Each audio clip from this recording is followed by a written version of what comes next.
brought a little mascot for this evening. He's going to sit there. I'm hoping he's not going to fall off. I'll be really devastated if he does. We'll come to, this is Copper, by the way. His name's Copper. He's got a name. My daughter said as I left the house I had to share him.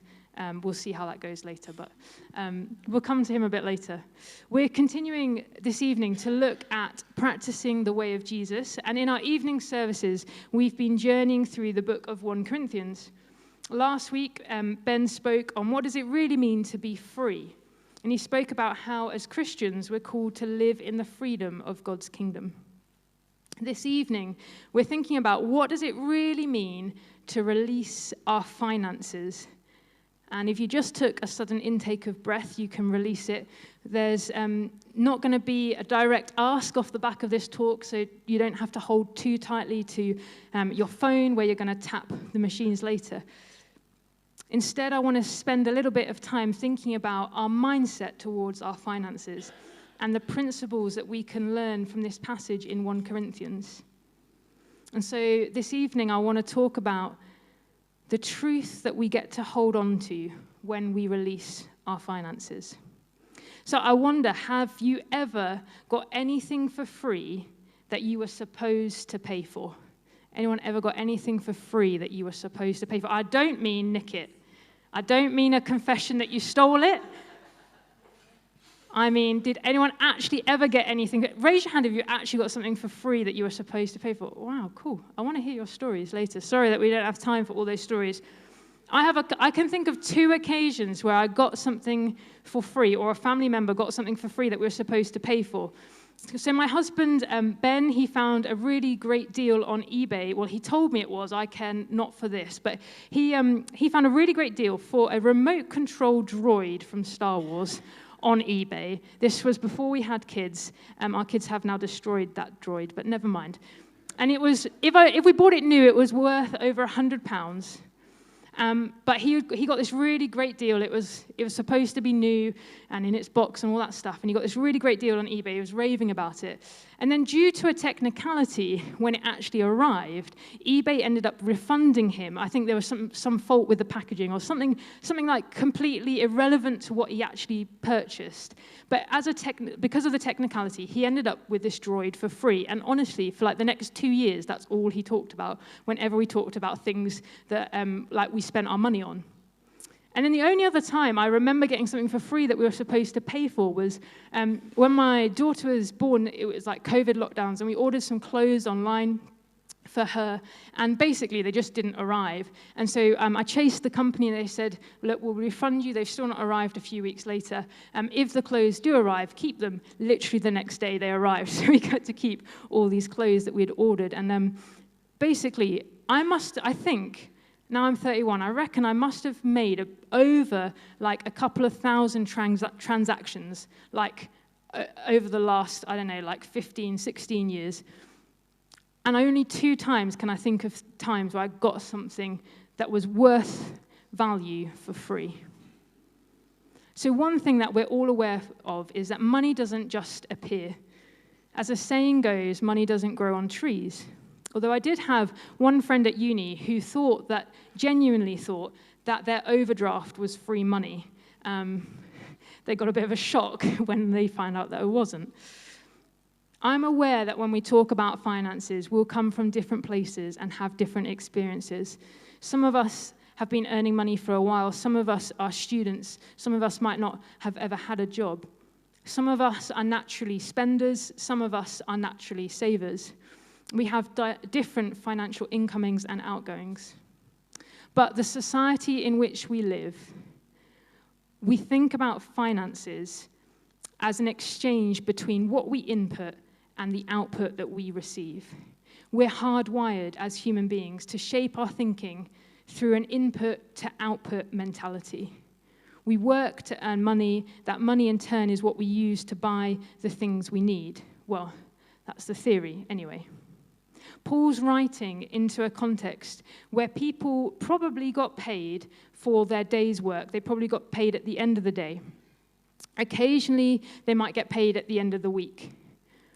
Or if they had made something to sell, they would only receive money by supply and demand. So if no one brought their stuff that day, they didn't have any money. There wasn't a steady income necessarily for people of Paul's day and age. If they were ill, they probably didn't get sick pay. If they couldn't work because they needed to care for a loved one, then they probably didn't get any pay. If they were ill themselves and it meant that they were injured in a way that meant they couldn't work, then they were probably left to beg. If the weather affected their work, they didn't get paid. Therefore, most people, on hearing the instructions of this letter, were having to apply what was being said to what we might describe as a financially unstable situation. Most didn't have a steady stream of income or a guarantee of work throughout the year. To the Corinthian church, that's just how work and wages worked. That was just life. And it's worth knowing that this letter is being written in advance of Paul coming to visit. So maybe a helpful way to think about it is it's like Paul dropping a message into that holiday group chat about some details for the trip, as well as a countdown reminder that in 196 days he was coming. Paul is writing some instructions, some detail to help shape the church's approach to finance in advance of his visit, so that basically when he's there, he doesn't have to deal with it. It should have been done in advance. And in short, I think there are three things he encourages the church to do. He says, give regularly, give proportionally, and give to something bigger than just you. These are really helpful principles, and we actually see those principles echoed throughout Scripture. But in and of themselves, taken just like that, might feel a little bit like a tax. We have an input to output mentality. And so it might be appropriate to say, well, if we give regularly and proportionally and to something bigger than just ourselves, what do we get? If the answer is we get something back, then the next obvious question, to me at least, would be, is it worth what I'm putting in? And if we're not getting anything back, then I think it raises two questions. Either, do I even need to give at all if we're not getting anything back? Or do I need to do it out of duty? If we think about releasing our finances with an input to output mentality, then giving to the work of the church becomes one of many places competing for our finances. And it can often feel like a tax that we ought to pay. Not one that we have to, but maybe one that we think we ought to pay. I got my first job when I was 17. And at the time, my dad worked for a bank and my mum worked for a church. And so as you might imagine, conversations about giving to the church occurred in my household. We had conversations about tithing, and that's an idea from the Bible about giving 10% of what you earn. That's like giving proportionally from your income towards the work of the church. And so I'd got a hold of this idea from quite a young age, that releasing my finances, giving regularly and proportionally to the church, was one of the ways I learned to live more like Jesus. It was, to me at least, a natural part of what it meant to be a disciple. So right from the beginning of my working life, I set myself up that when my wage came into my bank account, a proportion of that I gave straight to church. I happened to let it go out on the same day, only because I knew if I didn't, I'd just spend it myself.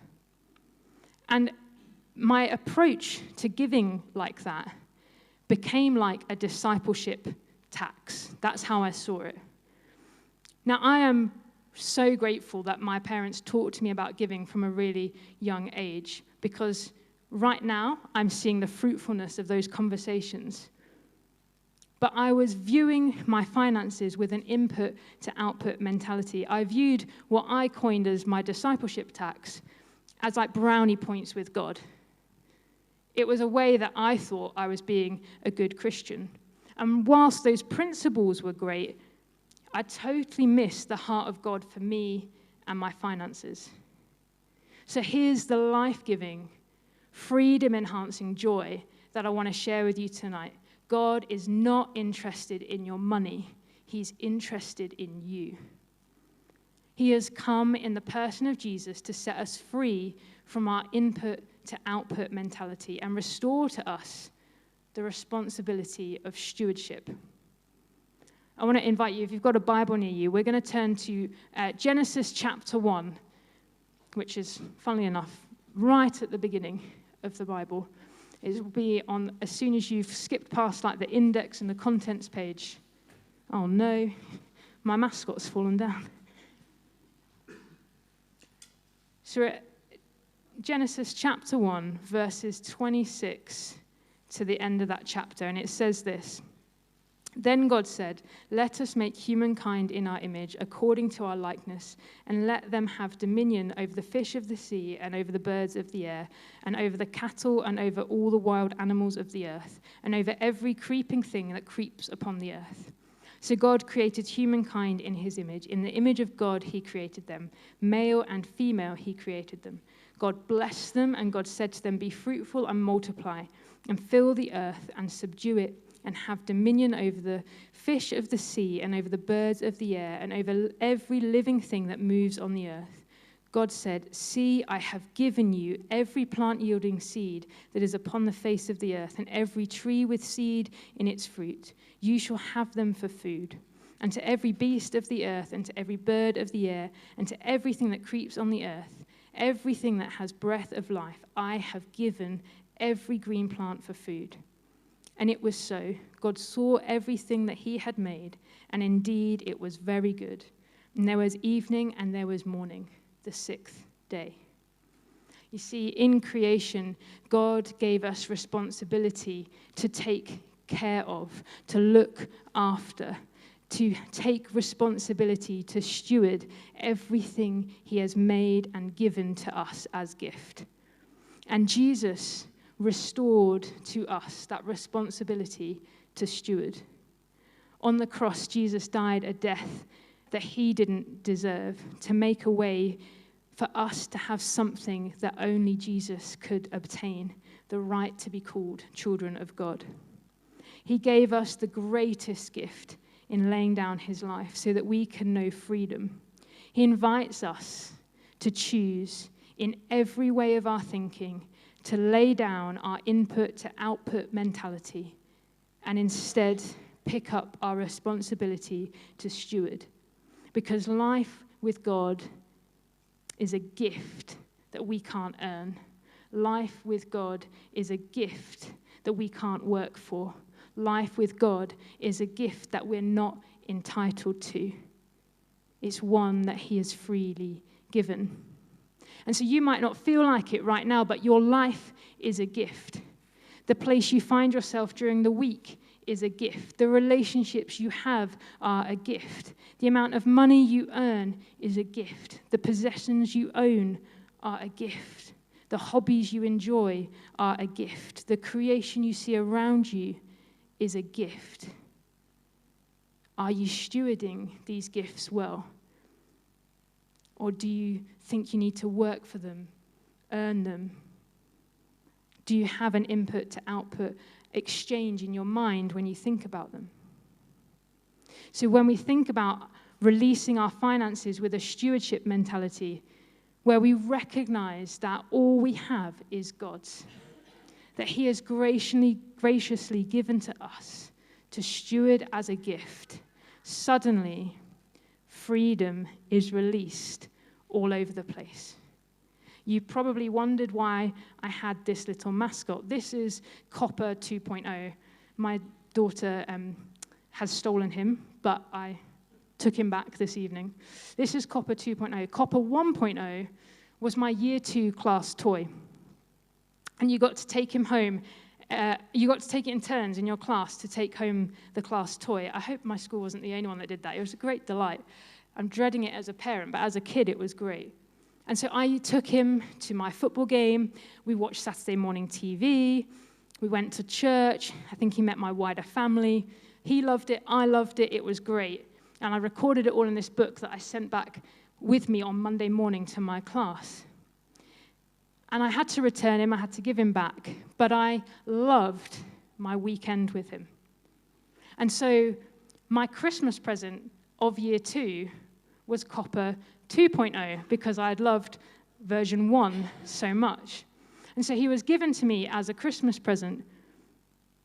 I took him everywhere. And occasionally, I was asked to share him with my 3-year-old sister or with friends when they came round. And honestly, this was the thing I held on to the most tightly. This is the thing I hid so that my friends couldn't find and ask to play with. This is the thing that I would probably hit my sister for if she took it. You have to ask her. You might see her around sometime. The answer, if someone said, can I use Copper? Can I borrow him? Can I play with him? Was absolutely not. He's mine.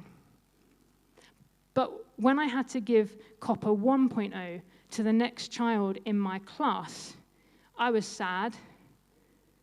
But I knew I had to return him because the plan was never for me to keep him.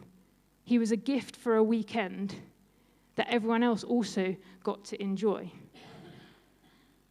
And yet, when I was given this one and asked to share what was mine, I would put up the biggest fight. I get that I was a kid and that sharing is hard, but do you know what? Sharing doesn't actually get that much easier as an adult. In fact, as I was leaving the house today, my daughter said, are you going to let other people hold Copper? I said, no. She said, Mummy, it's okay, you can share. And I said, oh yeah, that's a good point. Sharing, even as adults, is hard. All too often, I find myself holding increasingly tightly because I've worked hard, or I don't have enough, or there are more urgent things that my finances need to go towards. Whilst the practices that I put in place over 14 years ago are much the same as the ones I still practice now, I've learned to choose to steward well and to choose, when it creeps in, to let go of an input to output mentality. And it has brought freedom in ways I didn't think was possible. Living, knowing all of this, all that you look at, all that you own, all that you could say, this belongs to me. Living like that is a gift allows us to live in the grace of all Jesus has won for us. When we hold on to the truth that we're given responsibility to steward, it alters our mentality to releasing finances. So when we look again at Paul's encouragement for the church in 1 Corinthians 16 to give regularly, give proportionally, and give to something bigger than just you, it doesn't just release finances, it releases us. Because finances given regularly in financially uncertain times and in the certain times releases us from the burden of self-sufficiency. Finances given proportionally release us from the temptation of excess living. Finances given for something bigger than just ourselves releases us from isolated, independent living. Culture around us tells us to be self-sufficient, tells us to live excessively, strive for independence, to live our lives governed by an input to output mentality. The harder you work, the better the outcome should be. But the truth found in the person of Jesus is this: that which God has given as gift, he has given us responsibility to steward. And that truth in the area of our finances brings freedom. There's a slide that's going to come up on the screen. And these are just a few things that you might want to think about, might help you to reflect about what this might mean for you. So are you viewing giving as some type of discipleship tax? And what freedom does God want to bring to your approach of finances? If you've never given before, you might want to consider, what could you start giving? If you've given every now and then, could you set up a standing order? Do you even know how to do that here? There's some little cards that go round in our giving buckets that you could take out, and it will give you more information about that. If you give regularly, could you give proportionally to your income? Or what could you give generously that goes beyond your regular and proportional giving? God is in the business of wanting just you. But when we release our finances, we find freedom. Let's pray. Can I invite you to stand where you are?